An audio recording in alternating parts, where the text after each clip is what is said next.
3 दिवसाच्या संक्रांत सणाचा पहिला दिवस म्हणजे भोगी. तर या भोगी दिवशी आपल्याला हा उपाय करायचा आहे. हा उपाय तुम्हाला तुमच्या देवघरापूर्वी सकाळी पूजा झाली की करायचा आहे. कधी-कधी असं होतं की किती कष्ट केले तर पैसा येत नाही, आला तर काही टिकत नाही. इतरही बऱ्याच अडचणी जीवनात असतात आणि आपण असं म्हणतो की हे भोग कधी संपणार? तर या भोगी दिवशी हा अगदी साधा सोपा उपाय करून तुम्हाला बघायचा आहे.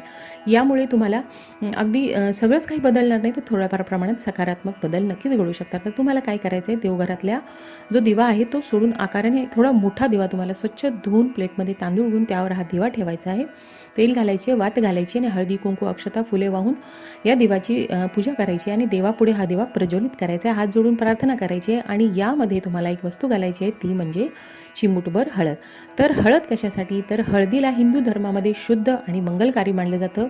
हळदीच्या वापराने जीवनातली नकारात्मकता नष्ट होते.